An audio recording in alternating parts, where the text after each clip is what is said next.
अस्सलाम वालेकुम, मेरा नाम मुबश्शिर लुकमान है और आप देख रहे हैं मेरा यूट्यूब चैनल। और आज सुबह को जब मैं उठा था, मैं उठा लेट था सुस्ती में। तो मेरे पास बड़े व्हाट्सएप मैसेजेस आए हुए थे, कुछ इंडिया से थे, कुछ पाकिस्तान से थे। और बड़ी सैड उसमें अनाउंसमेंट थी कि लता मंगेशकर जो हैं अब वो नहीं रही और वो अब उनका इंतकाल हो गया। तो लता मंगेशकर जो हैं उनसे, वो तो उस तरह की एक हस्ती हैं कि उनसे तो लगता है हर एक का कोई ना कोई ताल्लुक़ है, किसी का कोई ना कोई रिश्ता है। और उनके करोड़ों मद्दाह जो हैं वो सिर्फ़ हिंदुस्तान में नहीं, या हिंदुस्तान और पाकिस्तान में नहीं, बल्कि दुनिया में जहाँ जहाँ मौसीकी का नाम लिया जाता है, मौसीकी सुनी जाती है, मौसीकी समझी जाती है, वहाँ लता जी जो हैं वो एक उनका अपना ही एक दर्जा है और अपना ही एक उनका लेवल है। अब मैं आज सुबह को सोच रहा था, जब मेरी उनसे पहली बारी ज़िंदगी में मुलाकात हुई थी। तो यानी आप कभी होता है ना कि लोग पूछते हैं यार किस सेलिब्रिटी को मिलके कैसा फ़ील हुआ। तो मैं ज़रा नॉर्मल आदमी हूँ, लेकिन लता मंगेशकर वो वाहिद सेलिब्रिटी हैं कि जिनको मिल के इंसान जो है ना वो स्टार स्ट्रक हो गया। मैं बी आर चोपड़ा स्टूडियो में मैं उनको मिला था पहली बारी। और ये फ़िकी हो रही थी, जो इंडिया की एक बहुत बड़ी एक शो केस है, आप समझें, इंडस्ट्री का। और पाकिस्तान का पहली बारी वहाँ 34 साल के बाद डेलीगेशन गया था, एक बड़ा हेवी डेलीगेशन था। तो मैं भी उसका हिस्सा था।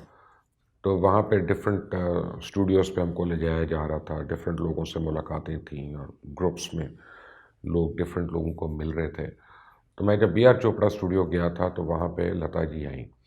अब हमें बताया गया कि जी मुझे मेरे अच्छे एक अज़ीज़ वहाँ पे हैं हिंदुस्तान में, रमेश सिप्पी, जिन्होंने शोले बनाई थी। तो वो मुझे कहने लगे कि लता जी आ रही हैं नीचे, वो पता चला। तो मैंने कहा उनको नीचे जाके लेते हैं। तो मैं खैर रमेश सिप्पी के साथ हम नीचे उतरे वो सीढ़ियों से और लता जी को लेने गए। तो एक 500 एसीएल थी मर्सिडीज़, और उसमें जो हैरानकुन बात थी ना वो ये थी कि लता जी अगली सीट पे बैठी हुई थी। और एक कोई ड्राइव कर रहा था गाड़ी साथ और वो अगली सीट पे बैठी हुई थी। तो खैर उस वक्त तो नहीं मैंने पूछा, लेकिन कुछ घंटे डेढ़ घंटे के बाद जब थोड़ा सा मुझे वो आप कहते हैं ना कि सांस में सांस आता है और आप बात कर सकते हैं। तो मैंने जब उनसे पूछा तो मैंने कहा कि लोग तो गाड़ी के पीछे बैठते हैं, तो आप आगे क्यों बैठी हुई थी? तो उन्होंने कहा कि हमें अच्छा लगता है दुनिया को देखते रहना आगे से, पीछे बैठे हों तो आँख ओझल पहाड़ ओझल। तो हर एक की, हर आर्टिस्ट की अपनी इडियोसिंक्रेसीज़ होती हैं। तो ये कोई इतनी बड़ी इडियोसिंक्रेसी तो नहीं, लेकिन ये है कि this is what she like. और आज मैं हिसाब लगा रहा था कि लता जी ने अपनी ज़िंदगी में तकरीबन 60,000 के करीब गाने गाए हैं। हमें तो उन गानों का पता है जो उन्होंने हिंदी या उर्दू में गाए, लेकिन उन्होंने बहुत मुख्तलिफ़ ज़ुबानों में भी गाने गाए। 60,000 गानों का मतलब है कि अगर आप उनको डेज़ में डिवाइड करते हैं तो एक-एक दिन में 2-2 गाने भी रिकॉर्ड हुए। तो which is a huge thing. और आई मीन गाने जो लता जी ने गाए, उनमें आप ये नहीं कह सकते कि रचे हुए नहीं हैं, बसे हुए नहीं हैं, सुरीले नहीं हैं, रसीले नहीं हैं। तो वो कंप्लीट है, कंप्लीट है। आप you can't do any better than that. तो वो जो है, आप अगर एक दिन में 2 गाने गा रहे हैं और एट एन एवरेज अगर आप हर रोज़ भी एक गाना गा रहे हैं और कंप्लीट करा रहे हैं, तो आप सोचें कि टैलेंट, कमिटमेंट और ट्रेनिंग उनकी किस लेवल की है। अब ट्रेनिंग से मुझे याद आया कि लता जी कभी स्कूल नहीं गई। उन्होंने एक दिन स्कूल में नहीं गुजारा और उनका जितना भी स्कूलिंग थी, वो ज़िंदगी से हुई। ज़िंदगी ने उनको सिखाया और ज़िंदगी ने उनको पढ़ाया। कहती वो ये थी कि मैंने अपने बहन-भाइयों की वजह से, बड़ी छोटी उम्र में मेरे ऊपर बोझ पड़ गया, तो बहन-भाइयों की वजह से मैंने स्कूल नहीं गई।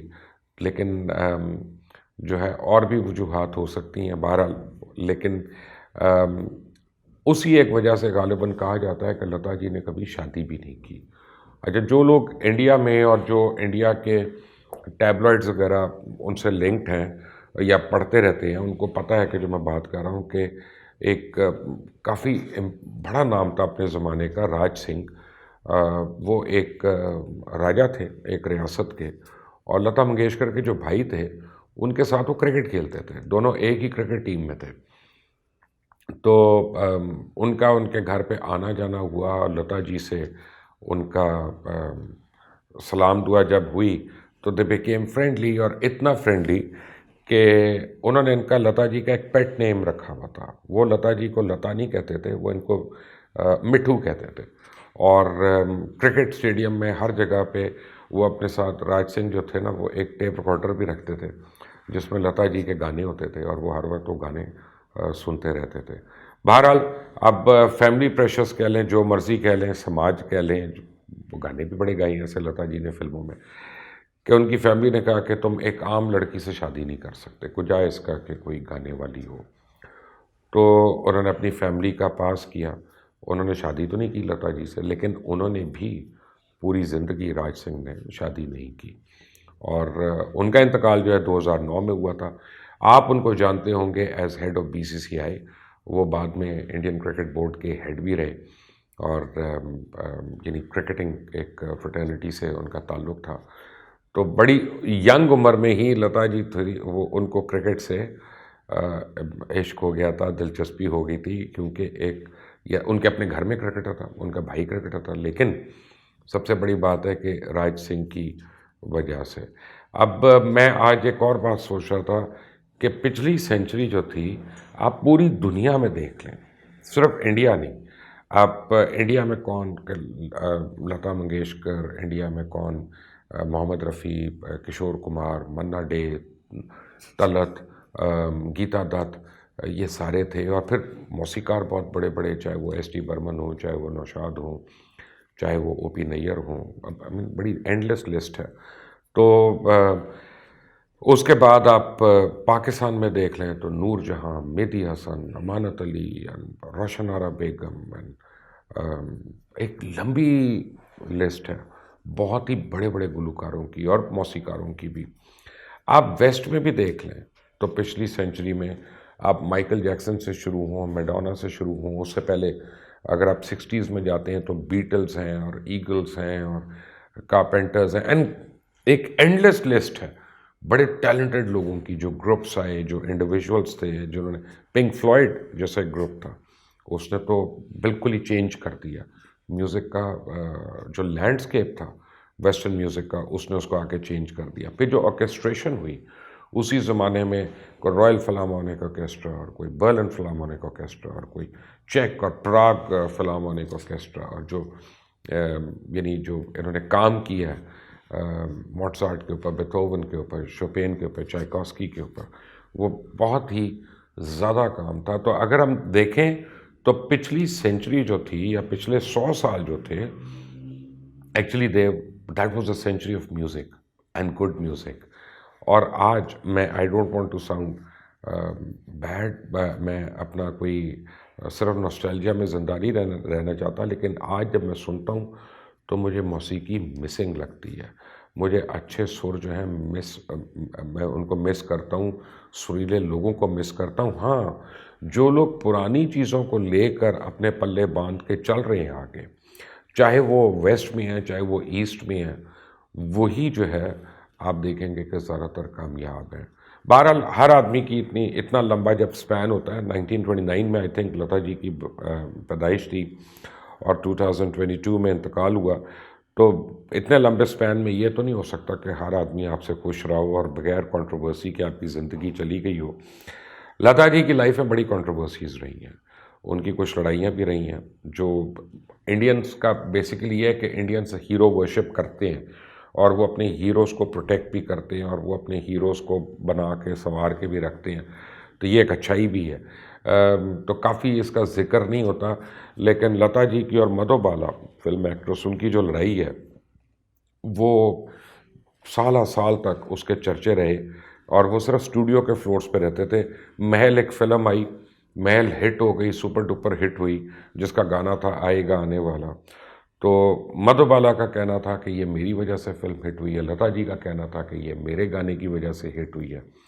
अब इस बात पे दोनों ने सब्र नहीं किया और दोनों की इतनी शदीद लड़ाई हुई कि आइंदा लता जी ने मधुबाला की किसी फ़िल्म में गाया नहीं, और मधुबाला ने लता जी की फ़िल्म के ऊपर यानी गाने के ऊपर प्लेबैक उन्होंने नहीं लिया। इसी तरह लता जी के ऊपर बड़ी कंट्रोवर्सीज़ हैं कि सुमन कल्याणपुर का जो करियर था वो लता जी ने ख़त्म कराया या गीता दत्त को बड़ी प्रॉब्लम हुई। और बाद में एक लेटर ईयर्स में एक सिंगर थी बांग्लादेश की जो पाकिस्तान में फेमस हुई पहले, रूना लैला। तो रूना लैला के मतलब कहा जाता है कि पाकिस्तान में उनको नूर जहां ने और इंडिया में लता मंगेशकर ने, इन दोनों ने टिकने नहीं दिया और काम नहीं करने दिया और फिर इवेंचुअली उनको वापस बांग्लादेश ही जाना पड़ा। So Lata ji also had a share of controversies, कुछ अच्छी थी और कुछ इतनी अच्छी नहीं थी। बट जब इतनी लंबी ज़िंदगी होती है तो हर एक को तो हर वक्त इंसान खुश नहीं रख सकता। बहरहाल she is no more today. लेकिन वो जैसे उनका अपना एक गाना था ना कि नाम गुम जाएगा, चेहरा ये बदल जाएगा, मेरी आवाज़ ही, तो वो आवाज़ तो उनकी रहेगी और वो मधुर सुर जो हैं वो हमारे कानों में और दिल में रस घोलती रहेगी। जाना तो हर एक ने है, कोई कोई बच नहीं सकता। जो आया है दुनिया में उसने जाना है, कोई पहले जाता है कोई बाद में जाता है, लेकिन देखा ये जाता है कि किसने अपनी इनिंग्स कितनी भरपूर अंदाज में खेली। तो लता मंगेशकर जो थी वो कह सकती थी कि पूरे प्लैनेट के ऊपर, पूरे प्लैनेट के ऊपर, कुर्रे अर्ज़ के ऊपर, यानी जहाँ जहाँ इंसान है, अगर किसी ने जो उनकी कंट्रीब्यूशन है म्यूज़िक को वो किसी और की नहीं, तो ये गलत नहीं होगा। अल्लाह ताला तमाम हमारे स्टॉलवर्ड्स को लंबी ज़िंदगी दे, सेहत दे और उनको हमारे दरमियान रखे। इसी दुआ के साथ अल्लाह हाफ़िज़।